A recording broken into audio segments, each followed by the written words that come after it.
What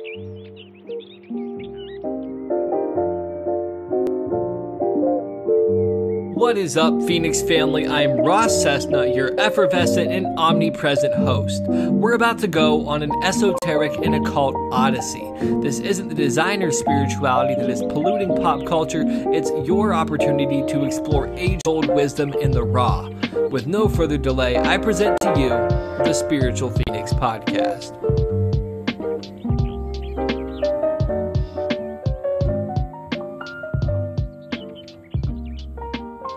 All right, welcome back, everybody. We are here with Maechyl Boyle once again for part 2 of our conversation about curiosity. I forgot what the topic was.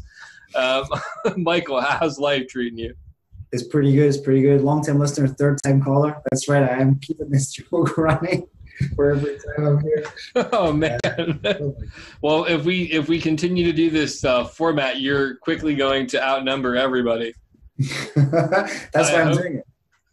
I hope that you're able to count past 10, though. I have never seen this proven yet, so we'll find out.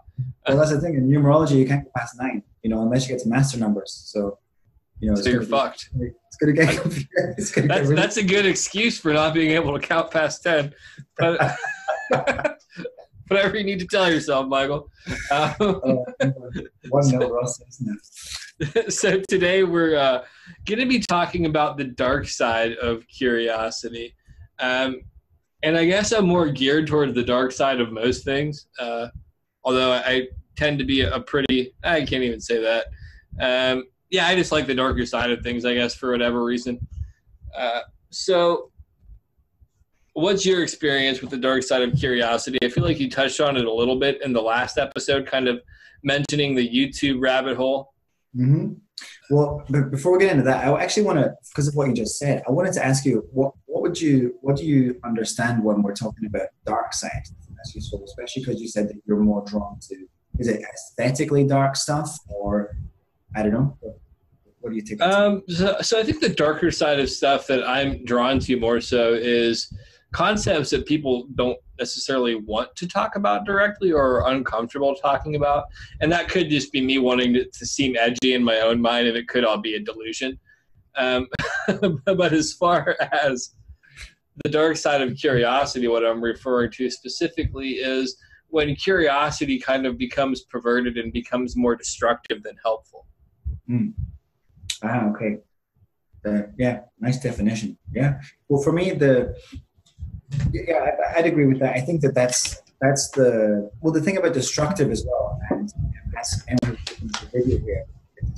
A video thing behind me, like the upward pointing pentacle, and obviously maybe not that obvious, but like my YouTube page, Facebook page, cut my whole kind of like brand or whatever.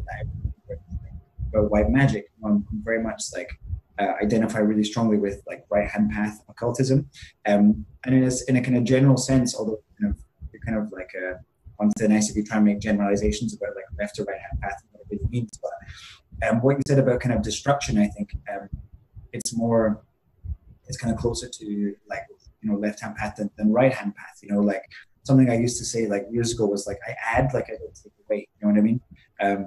In terms of like right hand path versus left hand path. So I can go with that. And I realize that's not actually what this podcast is about. But if you want to talk about that, or I could do the curiosity. One question that I do want to bring up, and I don't know if we talked about this when I had interviewed you prior to this more recent conversation, is can't white hand path become corrupted though? And like the sense of ego that one has about doing so-called good kind of be a point of actually damage and destruction, and can't left-hand path actually be healthy and kind of be a counterbalance? Like, isn't kind of being Gandalf the Grey like the healthy point of view, and the one extreme is actually no better than the other? Well, I try to I'm sorry, I stumped you on that one. No, I stumped. Still think so, man. Challenge accepted. So whenever I try to attend meetings at the Theosophical Society here, and one of the things they do is they do like a book study on doctrine by HPB, and a thing that we were talking about like recently was exactly that. If you do something like your motivation like really matters, like maybe as much in the grand scheme of things as what the actual content of the action was. So for example, there was a guy, he gave an example of he gave, someone in the street asked him for some money, and he was in a hurry, and he was like, oh, like, okay, like there you go, grabbed some coins and just like shoved them in the guy's hand, took 2 steps and was like, oh man, what an asshole I was just there, because he's like working on this level where he's like trying to do everything, do it for the right reason, and to be led to do it for the right reason. Like I always say, oh, so I didn't come last time, and they're like, hey, like if it happens, it happens. You just like lead yourself to it, and they're trying to like get into the flow and everything. So there is that, and that even comes up in like The Good Place. You've seen that, like that show like on Netflix or whatever. That's like the morality thing, which I don't necessarily agree with that to all that much of an extent at this point in like my understanding of reality, because for me the content of the action is actually, it's still relevant. If you found a school for like some kids who don't have a school, then, and you only do it so that people see you as like a nice guy or whatever, sure, like maybe you did it for the wrong reason, but you still built school, like that wasn't there before. Like your tangible like actions were right there. The effect was good. So it always happens. I've got such a short memory. Like goes out the things maybe instantly. But essentially, the either extreme being bad. I don't know. I think that you can borrow different things. So yeah, maybe like it's not going to be all black or all white. I think that maybe people who want to be like on the right hand path are generally held to like a higher standard. Like it's easier to disparage someone who's trying to do something completely selflessly than it is to just like attack someone who's like being incredibly like selfish. You're just like, oh, he's just a selfish person. But it's almost like if someone's trying really hard to like do the right thing, as much of the time as possible, people, it's far easier to like point out the faults and look at colors. It's easier to see like stains on a white cloth than it's on a black one. Maybe that's kind of like for that reason. Let me ask you this then. I kind of want to gear us back towards the dark side of curiosity. Historically, hasn't more horrible things been done in the name of good? And then the next thing that I would ask is, isn't it easier to become blind to one's own ego more so in the white path or on the right-handed path than the left-handed path? So isn't it easier to kind of be deluded? Because on the left-handed path, you're not trying, you don't give a fuck. But on the right-handed path, it's very easy to kind of get so self-absorbed in doing good that you could think you're technically doing good and you're actually doing something bad. Well, do you know what? We can bring this up in a way that, so from Christianity, I remember when I was a Christian, one of the key things I've studied, we were talking about why God set all these laws and like rules for us to go by that are just like basically go right against human nature. Like you're not allowed to have sex or whatever. Just like how come that's all anyone can think about from the age of like 14 to like 400? So like. I think that was a Henry Rollins register. Anyway, so that. But the point was, it's like, well, actually, like, the whole point wasn't that these things are like, well, they're not supposed to be part of our nature, but like that's like Satan, like, or Lucifer or whatever, trying to like get in your weak spots or whatever and like tempt you, which actually is exactly what I've got in my notes right here, is what the dark side of curiosity is. It's like temptation, being, and this, I think it's more and maybe this is like what you're kind of getting at with the kind of gray things. It's like the stronger your conviction and the tighter you try to hold on to them, like the more brittle they become, and like the more they get like chipped away at, and like this eventually like the stronger temptation gets, like the harder they become, harder they fall. If you have these like super strong convictions about, no, I'm trying to live a completely selfless life, then the closer you get to living that selfless life, like the more likely you are to like win the lottery or whatever, because it's it gets harder, the more you get at it. Yeah, I mean, Hermeticism pretty much says that extremes are more alike than they are dissimilar. So that's why I really have a hard time kind of looking at right or left-handed path is almost different in any way. And for me personally, I just feel like being more centered in like acknowledging stuff and kind of directing your more base nature at times to things and having an outlet for it, and also doing good but not doing so good that you can become a self-righteous dickhead. That just makes more sense to me, but I don't hear a lot of people talking about that approach to it. Well, because I think that white like right-handed path, it has an air of self-righteousness baked into it. The right-hand path, yeah, right-hand path has an air of self-righteousness baked into it. That's definitely like the biggest pitfall that I can see. You know, that is like you start to see. I mean, for example, I can see people who are trying to do good in the world, you know, and they're definitely, you know, maybe that they didn't use this term, but they're definitely like, you know, on the right-hand path. I can, you know, for example, I know people who are like Reiki healers, yourself, man. So for me, it's like, okay, the Reiki, I forget the exact word. They're not tenets or pillars. What are they called? Precepts. Precepts. There's a different word. It doesn't matter. But the 5 things, right, about Reiki. It's really embarrassing. You should know that.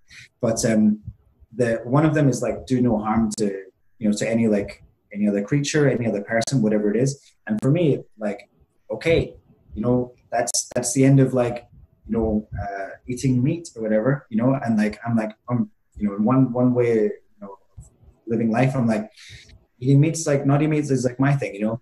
Everyone else can do their thing, whatever they want, but there is that kind of thing where I do have that kind of like self-righteousness thing where people like Reiki, whatever, and then their profile picture is like they make like a big steak, whatever, and I'm just like you asshole or whatever, you know, like maybe not like that, but it's kind of in my head like that, you know. So I do. Even the great Maechyl Boyle, I did it again. you know, someone who's like trying to consciously work towards like being the best person I can and offer myself in service to the world and like be the best, like, you know, servant for humanity, aiding the evolution of our species and our planet as I can. You know, even trying to be as aware of that as possible, I still have like loads of work to do, you know. So like you can recognize that and you know, then work on it. That's the thing you have to do as far as I see it. Okay, that's cool. Yeah, I'll leave it there. I don't know if this is a point of conversation that we'll ever have any actual conclusion or agreement on. I feel like we can bring this up every time and still come to different points of view on it, which is fine for now. No, well, I'm just joking. Do you agree with me though that the dark side of curiosity is essentially temptation? In that sense, it is like you are. Because if it's a dark side, it's only, I asked you for your definition, and you mentioned about like taboos, you know, and about like being edgy and like being more attracted to like dark side things because it's kind of, it's almost like you feel like you shouldn't, you know. So you being tempted or like having like that dark side of curiosity, it's almost like the temptation is the same thing for you, you know, that you kind of get. Maybe it is you just like every so often, like, oh, you know, these, you know, like law of attraction people, whatever, or like, you know, manifesting, you know, Mercedes Benz for themselves every 5 minutes, you know. Maybe sometimes you're just kind of drawn to be like kind of like a Mercedes Benz, you know, and then maybe you'll kind of like go back on yourself in that kind of sense. You know, I don't know. Yeah, I mean, I definitely agree with you that it's temptation. I think part of it's just seeking power as well. But I also don't inherently see anything wrong with necessarily manifesting something material at some point as well. It just really depends upon if it's actually what is practical or useful in that situation. And I can't say that at times a Mercedes-Benz wouldn't be practical or useful. There's probably better ways to use those skills. But at the same time, I don't think that I'm bound by trying to be completely moral with everything either. I should rephrase that. Because I'm in recovery and I'm trying not to be such a dickhead, there's certain things that I have to do. But as far as filtering everything material out and not allowing myself to have some material pleasure, I don't think that that's productive or practical or actually realistic or spiritual. I think that's just another form of spiritual narcissism, personally. But like, I definitely think it's power-based, and I think the power is the temptation point of it. Like for me, when I went down my YouTube rabbit hole and went into like all the conspiracy theory stuff, a lot of it was trying to have power. But the dark side of curiosity too is can become so addictive, and it's that same force that can propel you forward, can propel you into a downward spiral. And for me, that was increased anxiety, fear, paranoia, consuming more and more substances to kind of sweep away the lens of fear that was prevalent in that. And then ultimately that was one of the things that led to me fucking completely detaching from reality. And I think that's kind of the beast nature of curiosity. But I think that even the positive side can have the same aspect of it. I think that both extremes of curiosity meet into that kind of fucking abyss, and that the real work is staying in the center point of anything, because everything's trying to pull you off the side. That's just my personal view of it. But it is kind of like, I guess to tie everything back together, pursuing that path of white magic can lead you to the extreme. That curiosity of being the best person you can be can turn you into a monster. So at some point there has to be, for me personally, I shouldn't say for you, but like for me, even recently I can attest to this. So prior to everything that happened in my life in the past 2 months or so, I was in this really good habit of getting up super early, doing a headstand, swimming, really killing stuff with like how I structured my day. And on the surface, it seemed really good. And there was this curiosity and this thirst to like see how far I could push myself, how far I could develop myself, this, that, and the other. The issue is that pursuing it that way, even though it was about personal development, self-empowerment, pursuing it that way was actually incredibly destructive. And that curiosity pretty much was one of the things that started all the dominoes falling when life showed up. And that's one of the things that really led me to a space, how I had touched on before about kind of becoming more passive with my curiosity and my thirst for everything, is understanding that I can't always have this active search for everything. So even good curiosity can become tainted and can become poisonous. And then I'm gonna pause and give you a second to respond to that before I go any further. Actually, no, man, I was really enjoying it. It was a wild ride. It was, without irony. I was really enjoying it. You're all good. No, what's your perspective on that, though? Well, so first I wanted to go back to something at the beginning of the wild ride, which was about your like rabbit hole and everything, that it led you to like a really like always like really dark place, you know. But I want to ask, like, is it the curiosity that was like the real beast, or was it like the content of the information, like the particular rabbit hole that you like explored, you know? And if it was like on what level do you think that was like your soul like attempting to initiate some shadow work? Because, you know, obviously like it ended up, you know, you followed the curiosity all the way down this rabbit hole, ended up having to detach from reality because, you know, it was just horrible down there. But it's like you kept going, or you chose another one, you know. It like as a result of going through that like tough time, you did like lead the thing. So, and I think I just came up with you. I just told you what the conclusion was. Yeah, I mean, I would say that it was the curiosity mixed with the content. You can't really separate both of them. It's like saying, was it the addiction or was it the drugs that caused me to like fuck up my life in some areas too? They're linked, so they're not inseparable, I guess. And as far as it bringing me to a different place, this is one of the things where, like, for my personal story, it's helpful to say that led me to be where I'm at today, and that is true based upon reality, the way that it went. The question then becomes, could things be different had it not gone that way? And I don't know. So objectively looking at it versus looking at it from my subjective lens, it makes it easier to narrate my life and navigate. I don't know that that was necessary. Did it work out for me in the end? Sure. Does it not work out for a lot of people that go down that rabbit hole? Absolutely not. A lot of people are permanently fucked from going down that. A lot of people are permanently stuck in psych wards from having similar experiences. Like, literally, I shouldn't fucking be here. Like, I'm really fucking fortunate. but I think that would fall into spiritual narcissism to be like, yeah, man, it all works out. It always works out. For me, it did. Most people, it doesn't in that sense. Well, so about that. So people who like essentially don't recover from experiences like that, they okay. So let's say, for example, that you got to a point where you were just like I'm getting out of here. I got to like a point like that, like with depression, where I remember just like sitting.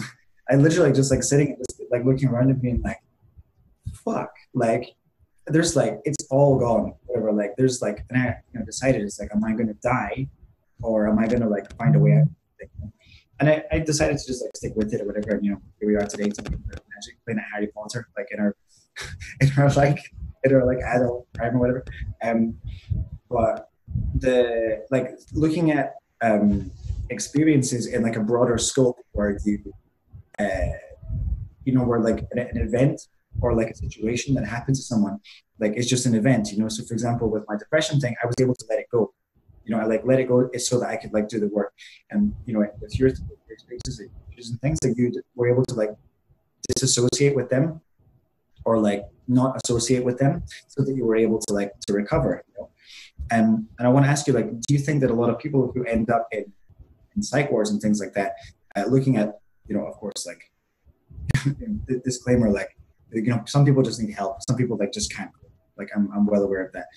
But looking at it in along the lines of like an experiment, like a thought experiment with like spirituality, do you think that maybe this like curiosity has like led people down this rabbit hole, and then maybe part of the dark side of curiosity, it becomes like obsession, in the sense that maybe you become obsessed with things and you can't let it go, and then that's like you're kind of like holding back your own progress. And these are obviously like extreme situations, but. I mean, I would agree with that, because part of the thing that really helped me recover from a lot of that, and it's something that you had mentioned in the previous episode too, I had to set all that shit down for a while, man.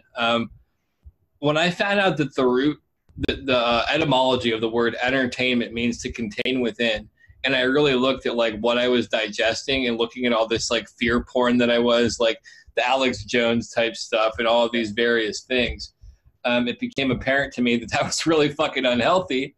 And that like sitting in my room and smoking pot all day when I had a mental health condition and digesting that stuff probably wasn't a wise decision. Like, and then I might want to fill my mind with things that were a little bit healthier. So yeah, is the obsession part of it? Yeah, I'd say so. And what about, for example, that there's a part of it where you get, so if, as I said last time, that the curiosity fuels exploration, and investigation, then maybe that there's like a lack of it. You get to a point where you follow a rabbit hole like so far down of like curiosity that you lose the curiosity. You run out of fuel. That's where like you struggle to get out of it. Like I've seen friends of mine like go through like awful like depression or whatever, and it's like I want to just be like, okay, like let's do it, but I've now learned like you can't like pick them up, because they need to like get out themselves, like you can't. And I'm learning that right now, that I'm having that friend just now, and still totally like trying to like relearn that and face up to that fact that like there's only so much I can do to help that person, and that I got distracted by the screaming children next door. You brought up a really interesting point though, like something you said really triggered something in my mind, and it was in relation to how I said the extremes eventually overlap and lead to the same point. But I think that you were kind of alluding to this, that even the dark side of curiosity, if pursued far enough and not cling to like the certain point, will lead you into the more positive side of curiosity and allow you to get a more central point, which I think is true. But I guess no matter where you're at in that position, whether it's with paths of magic or with information or whatever, there's going to be a fucking death process, like not even ego death, but like a belief structure death, and a whole way of recalibrating your perception of reality. And that's going to fucking hurt, and it's going to be unpleasant, and it's going to completely shake your core foundation. And And for me, that kind of was like the mental health crisis. And I guess that the thing is also with the conspiracy stuff, just as an example, like it starts out with, say, 9/11 was a hoax. We'll just use that as a starting point. And I'm not here to debate whether it was or not. Like, well, actually, I don't really fucking care. What's that? but then it ends at like archons or fucking clones or things like that, where you're questioning the entire nature of reality, or fucking reptilians or anything like that. And to go from one extreme to where there's just this corrupt government to the other extreme of there's aliens that have infiltrated us and are using us for fucking experiments and cloning. Like, that's fucking uncomfortable, dude. And like, just to pull my own sheets here, like to let people know what I really had to come back from for mental health stuff. When I was in the psych ward in, what was it, 2013 or 2014, like I literally had a delusion or hallucination where I thought people in the psych ward with me were like reptilians and they were coming in and chipping people.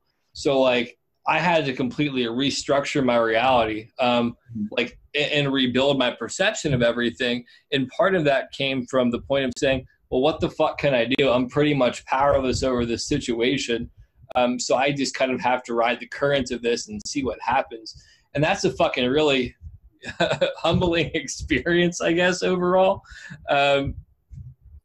But pursuing that and being curious enough to kind of see how everything shook out isn't something that I would think everybody's going to want to do. And I think that that's also part of the reason why maybe a lot of mental illness ends tragically with people killing themselves or kind of going on these violent sprees at times, is because this whole process of going from one side to the other and making that transition, if you don't have some kind of mental fortitude or divinely provided grace, or just the environment that it can give you some fucking respite from that, it's a fucking shit show, dude. So like, it's what you said about death. I think is really key. You know, I think that one of the first things that you really that you get to grips with, and one of the things that I think is now, I mean, it's in the same way that like Mercury retrograde is like the thing that people don't know anything about astrology know about astrology, you know. And now, like, I think in tarot it's like that the death card doesn't really mean death. It's like the death of like one part of your life, and even you want people just know that, you know, because, you know, 30 years ago wasn't the case. Like death card, like, oh my god, I'm gonna die. You know, it's not about that, but looking for death, like or looking at death, sorry, I think it's something that I do look for, you know what I mean? Like I'm like welcome to like ends of like eras or whatever, like times of my life, you know, just like, you know, nothing is you know, like learning to like let go of stuff, like really like, you know, and the more you try to hold on to something, like I said, like the more you stick to like a point of view, the more brittle it gets, for example.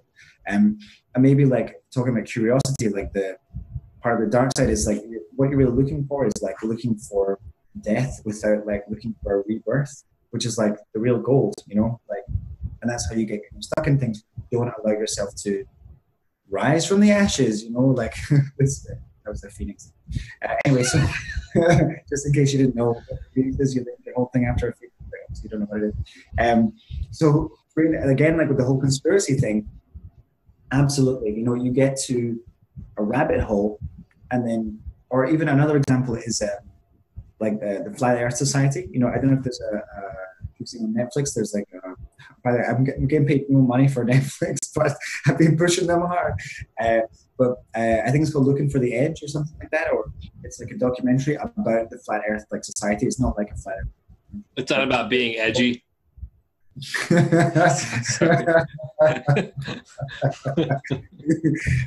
good, man. That's a really good. But it's about them. One of the things for me, of course, like talk about curious, you know, like talk about, you know, red pilled or whatever, you know, like deciding that like scientists are like don't know what they're talking about, you know.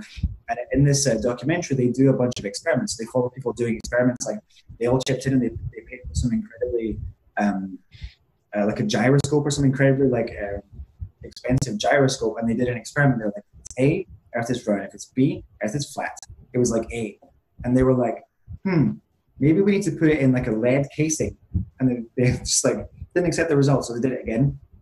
It was A again. They were like, there's something wrong with the experiment or whatever, you know? So it's almost like their curiosity was finite. You know, it's like they wanted to get to a certain point, like ride the curiosity to a certain point, and then like that was it. Like that's the end, you know? And it was like, that's just where they're going to stay, which is, you know, a lot of them talked about they've lost like family members or friends, you know, probably. I can imagine family dinner turns into like them just like trying to push their view, you know, and everything, you know. And I'm sure a lot of people into conspiracy theory or even into magic do the same thing, you know. It's you know, when you're into something that's like, and you're into it like quite a deep level, you just want to keep talking about it because it's like, oh, it's consuming you, you know. But then it's like you don't get that rebirth kind of thing, you know. You hold on to things and you just like you identify with it, you know, and then you get obsessed as well, you know, which I think can be another, like, you know, bringing that background. Yeah, absolutely. I think that with the flat Earth thing, like one of the big issues that I found in curiosity, and this is something that I've done myself at times, is looking for answers when there's already answers out there, and then trying to dispute things that are already pretty much foundationally accepted as true, and questioning authority simply because it's authority and not objectively looking at the information and saying, well, what is there to gain from this? And just as the flat Earth thing as an example, like every conspiracy has to have some kind of payoff, like a tangible reward for concealing information. And I've tried to ask people that believe in the flat Earth what the specific reward is for them for hiding the fact that the Earth's flat. And I've never legitimately got an answer as to what the payoff would be, besides like confusing us to the true nature of reality. But it's like reality, whatever the fuck it is weirder than any of us can assume, kind of like we had mentioned before. We can never perceive the truth. We can never conceptualize the truth. We can never like, you don't need to like, you can't understand reality. So there's no end point. And for them, like, they literally have gone off the edge of reason, which is funny that they talk about the edge of the world, because they've gone off the edge of reason past all of these points that have been proven. Like in that example you said of them just looking for the results that they want rather than looking at the results.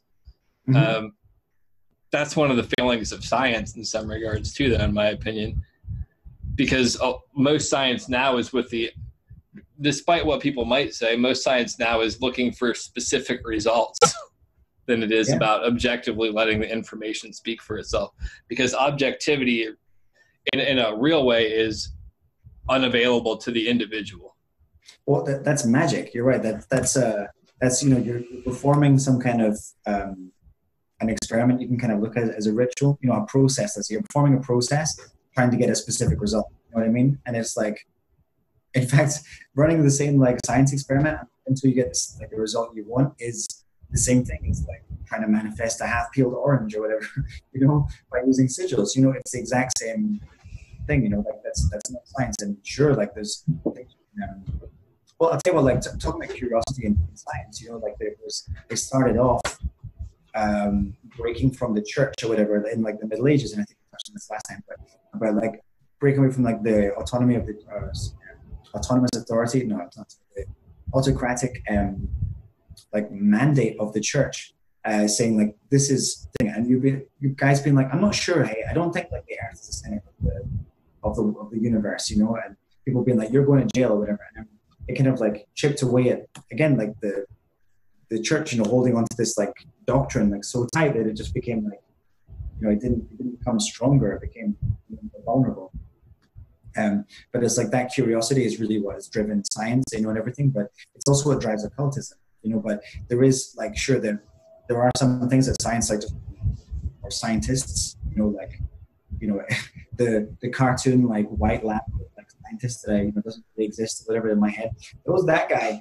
He like won't accept me being like, hey, you know, if I like hold my hands up over a picture of someone and like, you know, draw a crazy symbol with my hands in the air or whatever, then, you know, they're gonna get healed, or, you know, their past traumas aren't gonna be a problem anymore.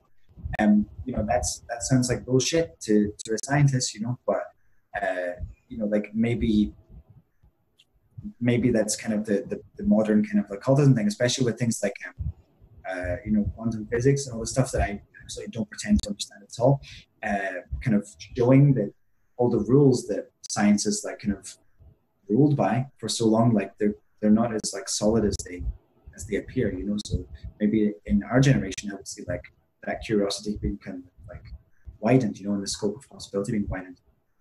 I really always think it's interesting too when you look at science that the foundational structure for it, like the scientific method, a lot of the bone structure of it really came from a dream that I want to say it was Rousseau or somebody like that had. I forget which philosopher it was, but it literally came from a dream, which is some kind of like metaphysical like foundation for it, which is fucking so ridiculous. And then you really begin to look at it, and it has to be based upon observable things, and it foregoes the understanding that there could be forces that are unobservable or ununderstandable by the human being.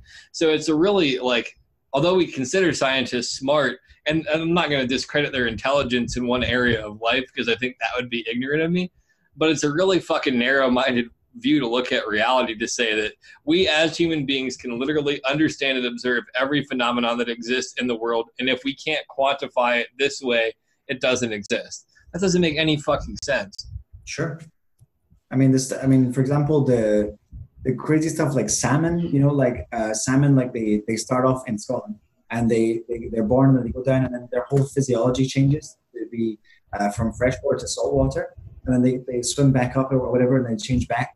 And they always go back to the exact same, like literally the exact same place, like the same house, you know, basically, like not just like the same city, like they go to the same house to have their children or whatever, you know, and just like, what? How the fuck do they do that? You know, like bees as well, you know, they waggle, you know, the real talk called a waggle dance. They like shake their ass with their homies or whatever, and then they go and like find the flowers. And it's like, then they find their way back, and you know. Like, I think the term is twerk. I think that's the scientific term.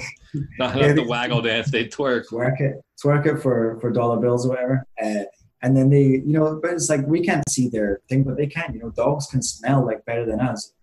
You know, there's like a whole, you know, who knows? Like, you know, dogs, like, you know, I always films it's dogs barking at the ghosts or whatever. You know, maybe they can, you know, children, they have more like paranormal experiences than adults, you know, like maybe you lose like a kind of sense of perception. You know? Yeah, I almost think that the whole loss of perception thing, like for adults or middle-aged people, is more so that we've kind of been conditioned to lose some of the liberal interpretations of reality, and we're given this worldview and this lens to see everything through. And I definitely am not saying that everything weird that we see is something fucking weird, but I think that there's a lot more going on than most people ever understand. And I know for me, like, I'm trying to think of how to phrase this right. The world was full of magic. It became very dry. Then it became full of hallucinations and delusions for me. I'd be lying and foolish if I said that I don't still have some of them, because all of us operate under delusions and some types of mental aberrations every single fucking day. But there's also this underlying concept of reality that's been revealed to me that's literally inexplicable except to people who have witnessed it. And science can't quantify it, and I don't really give a fuck, and I have nothing to defend because there's no point, and it's beyond cognitive, what is that called? Cognitive bias or whatever. Yeah, cognitive dissonance, is that what it's called? No, that's where you won't accept something. There's one, confirmation bias. That's what it is. I mixed two different things together.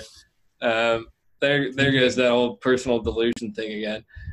But yeah, confirmation bias in itself is like, there's confirmation bias inherent in using that statement for everything that you can't understand.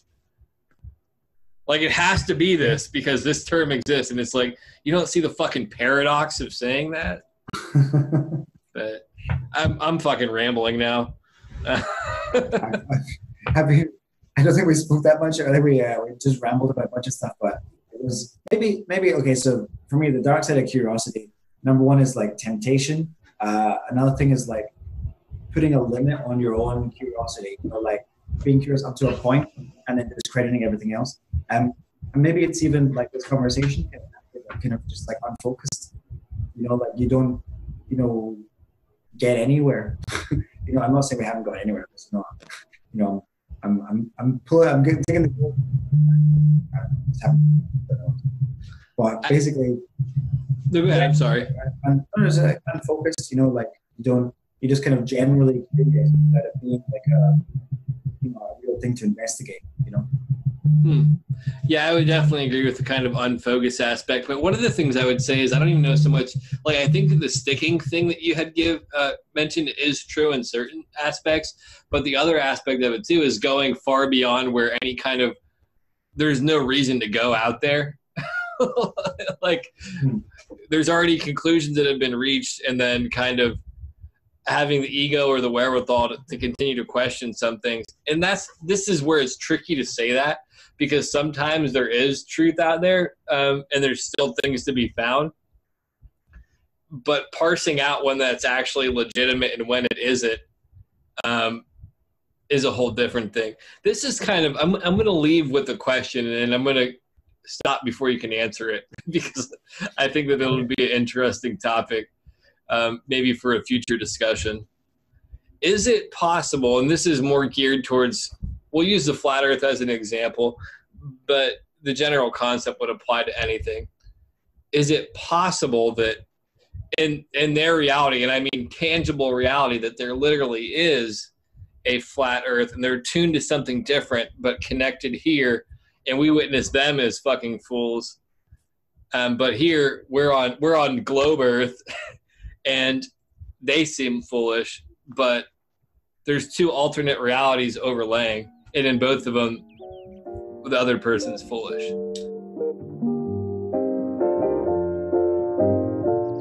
Thanks for listening to the Spiritual Phoenix podcast. If you've got a question you want answered, a topic you'd like discussed, or a guest you want to hear, check out the forum in the show notes. Follow our social media for other great content.